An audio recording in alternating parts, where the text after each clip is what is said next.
Alright, this is the Mikanko matchup going first. Mikanko is just really annoying to play against because they have so much protection. They have so many forms of protection. It's kind of absurd when you think about it. The main deck Mikankos basically are all Mekk-Knight Morningstar. They have the same protection, the same battle protection as Mekk-Knight Morningstar, but they don't have that column requirement. So you attack them from any column and they have the same protections. Whereas with Morningstar, if you attack it from the same column, then it just dies, right? So all the main deck Mikankos have the same protections as our Link 2, which obviously requires 2 materials to make. And then even Ohime, who's not a main deck. I mean, Ohime is a main deck, but she's not a regular effect monster, she's a ritual, right? So even Ohime has the same protection. So all of them are basically Mekk-Knight Morningstar without the column condition. And then on top of that, Huli has the same protections as Astrum, can't be targeted. I mean Astrum, right? That's our Link 4 boss monster, the culmination of the Mekk-Knight and Crusadia alliance and the power of friendship. Everybody lending their power to Avram to power him up into the new world hero. I mean, the legend of the world legacy. That's Astrum, right? Mekk-Knight Crusadia, Astrum/Avramax. That's our boss monster. And this freaking green Mikanko girl has the exact same protections as him. This is just another sign that Konami's burying Crusadia, man. I'm telling you, they're often played blind second. Although I keep seeing nowadays Mikanko being played going first with floodgates, which is even more annoying. But you just imagine if we Mekk-Knight Crusadia or Crusadia as a blind second deck had even half the protections that Mikanko has, right? Just imagine that. So yeah, anyway, enough ranting. But yeah, Konami, just give me something, alright? Just give us something, because we're half a decade old. We need something. You can't be making these little girls have the same protection as the world hero, the new world hero of the world legacy, who became Avida, right? Who rewrote the entire world. And he has the same protections as the green girl, who's just carrying a little axe or whatever kind of equip spell that they equip. It's crazy. Okay, anyway, so this is okay. So I mentioned the protections. That's why in this matchup, World Legacy Secret once again, with its very unique column negate, is the key. Now, of course, whenever you go first, you're not gonna know who you're going up against for the most part. So there's often a decision to be made, especially with a hand like this, as you'll see, between going for more column negations with World Legacy Secret or going into IP Masquerena for that, IP Masquerena below lit, so that you can get that minimally 1 bounce, or into Nightmare Unicorn for 2 bounces on the opponent's turn. So there's a decision to be made there. I feel like I valued more column negates at this moment in time. And of course, this will change with Kashtira, Arise Heart arriving. But I think for now, because Pearly, it's all about they're just throwing small cats on the board and trying to trigger their effects. So the more columns you can cover with World Legacy Secrets negate, the better, in my opinion. And then against Mikanko, obviously, you could deal with, let's say, if they pop Huli on the board, you could immediately just link off and then go into, let's say, okay, if it's just Huli on the board, you can link off and go into Astrum, for example, and then they have further plays, and then you can try and stop those with hopefully your 2 negates with World Legacy Secret. So this is the board where you set up just the 2 negates, and then you have that bounce option with IP Masquerena, right? Or you could just set up, like what I did here, 3 column negates, which is Secret with memory set. So you have the Indigo in the grave, plus you also have memory to special summon a Mekk-Knight from the deck. So you basically cover 3 columns. I feel like, and because in that line you also have Morningstar on the board, so you basically will cover 4 columns, because you can also shift Indigo, and then Morningstar is already occupying 1 column. So I feel like that column coverage is better, because generically, just against like Pearly and in other decks, like if you just lock down all the columns with monster negates, like that really hurts a lot of decks, right? And this line with the 3 cards that you see here, just any Crusadia and a Girsu and a Purple Nightfall, or even Blue Sky, would get you 4 columns of coverage with Warlex's Secret. It's pretty good, And then of course the rest of the deck is mostly hand traps or like enabler spells for the combo, right? So in this case I have 2 hand traps. So this is a pretty good hand, honestly, and it's very viable against a lot of decks. So anyway, let's see how this goes. So first off, they drop Maxi and me, and thankfully I have Ash. So that's good. It's a good trade. Alright, so this hand, Crusadia could also be Warlord Sea Succession. You basically just want to be able to get something in Lip Zone. Okay, so Girsu, normal summon, and send World Crown, normal play. Lip. She deserves an animation, by the way.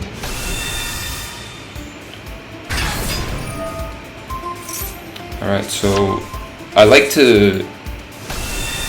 I don't know if this is correct, but I like to try and get the Mekk-Knight line off first before committing Lip's set, because I want to know what I'm playing, what resources I have and what kind of lines available to me before I commit Lip's effect to get a spell or trap. Like it could be Succession or it could be Secret. Like it just depends on whether they have any negates, right? So I want to just play it out first. And blue. So yeah, purple search blue, blue on the token, get Indigo. Then Lip set Secret because Indigo is here. And then I link off and get Morningstar. And I just set up this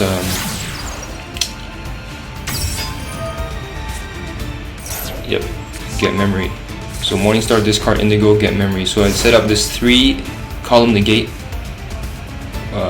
by default. So it's Warlord's Secret and then Morningstar, and then so yeah, Warlord's Secret, Morningstar, and Warlord's memory, right? So Morningstar will negate this column once Secret is flipped. Indigo will be revived by Secret into any of those columns, so that's 2 columns covered.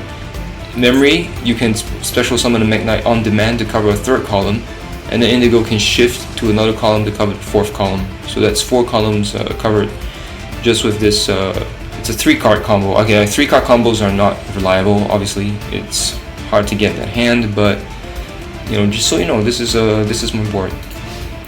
So draw phase, standby phase, main phase. Okay, now usually I would drop Maxi in the draw phase. I think I was just slacking here. So yeah.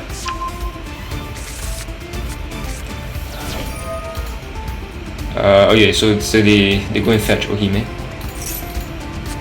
And oh yeah. So great Mikanko ceremony also special summons. Okay, and then so you see Ohime discards the Axe of Fools, and the Axe of Fools is already in the graveyard. So anyway, so they go Huli and then they attach Mikanko Dance. Mayowashi. Dori. And so you have to negate. And so this is why Secret is good against Mikanko, because it's a column negate, you don't have to target, it's a unique kind of negate. Okay, and then we negated Huli's effect to add a Mikanko trap. But then they Kaiju Indigo Eclipse, which is actually a big problem because now that reduces the column coverage to just 2 columns. I just have Morningstar and then I have 1 Mekk-Knight on demand. If you play 2 Indigo, then of course you can just summon a 2nd Indigo, that's great. Okay, so now they try and use Mikanko Ceremony to special summon Ohime, and I chain Maxi, and then Ohime comes on. Now this player misplayed, I believe. So of course, when you're playing a weaker deck, you need your opponent to misplay or just not understand your deck to win sometimes. But in any case, I would have been able to negate Ohime if she had been in a different column because I had memory set, so there's no difference here at all. It's just that this player misplayed and made my job a lot easier. Yeah, I can't explain why they made that decision. Okay, so they try and equip Axe of Fools and Secret negates Ohime. Okay, and then Huli attacks, and then this Maya Washidori returns a secret to my hand.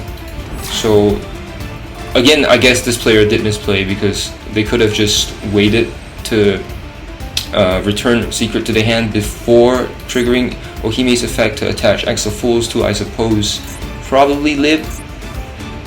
I mean, they could attach it to Morningstar too. I don't know what they were trying to do, really. I don't want to speak for them. So then I would not have been able to negate Ohime with the memory. So this player did misplay. But you know, Yu-Gi-Oh is all about sequencing your moves, and if your opponent doesn't sequence it optimally, then it's good. So then they send Mikanko Rivalry with the Mikanko Ceremony, and then in the end phase, this is what you do always, follow-up play. For turn 3, if you haven't already used memory, you use memory to grab purple, and then purple banish to fetch something else. So I get blue sky because I want a plus. And at this point we have 2 purples banished, so they're both going to return, and suddenly the board looks absolutely flooded with Mekk-Knights. So so at this point, because I drew it in the secret, because I drew in the small world, right? I'm already thinking of the Kaiju play immediately. You have to think of Kaiju play as the easiest and most efficient way to get rid of Huli, because the way you have to sequence this play is you have to get rid of Huli as the priority, because Huli is not allowing you to target target any Mikanko cards with a unicorn bounce, for example. So you want to just Kaiju Huli, get Huli off the board. Huli is the most annoying because of that targeting protection. Oh yeah, I forgot to say, like, Huli doesn't just have Astrum's targeting protection. She gives Astrum's targeting protection to all their Mikanko cards. What's going on, Konami? Okay, so anyway, I set Warley Succession. I'm just trying to bait out Ohime's effect to try and get X of Fools again, because right now Secret is not on the board, so it would not be it would not be negated. I'm trying to force them to use Ohime's effect early, get the X of Fools on the board, and then be able to link off that monster of X of Fools, and then just deal with the rest of the board, right? So I'm trying to get them to bite by triggering a lot of effects before I go for the Kaiju play. So then I go blue sky again, trying to bait that negate, trying to bait that X of Fools negate, but they let it go. So I fetch Girsu, and then this is where I use small world, reveal Valor, and then grab Jizukiru, and then we just do that. So Kaiju Huli take out the most annoying Mikanko, and then I link off Lib and Morningstar into Astrum. And this is because I did this because obviously I want to deal with the Kaiju, right? So Astrum's going to deal with the Kaiju, Astrum's the Kaiju Slayer, and then I'm going to use Lib's effect to bounce Ohime. So yeah, at this point is GG. Lib's going to bounce.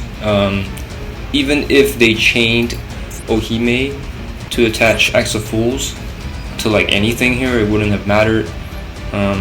Yeah, I pretty much already had game because I also had Succession. So we can see here, like, even if they chain here, it doesn't make any difference whatsoever. Just go for game. Yep, there you go. So this is just a Mekk-Knight spam board OTK win condition, I guess. But I get, you know, the real reason I won was because of Secret negating both effects from Huli and Ohime on their turn. And then I don't know why they held off on the, I mean, I guess it really didn't matter in the end because I pretty much just had game the moment my turn started. But I don't know what they were holding off Ohime's effect for. Probably just waiting for me to maybe summon like an access code or something. I don't know what they were thinking. But yeah, this is how I play against Mikanko going first. I think just set up Secret plus Memory with this kind of hand would be the best way to go. Now obviously, you know, this kind of board isn't always reliable or consistent. Most of the time you just get the 2 negates with Secret, right? Most of the time you don't have the third, the extender, the Crusadia, or World XC Succession in your hand. So if that's the case, you have 2 negates, you can still sort of deal with Huli's effect, and then, you know, they usually get to special summon a second from the hand, and then you can just negate that with moving Indigo to that column, and then you hopefully can follow up from there.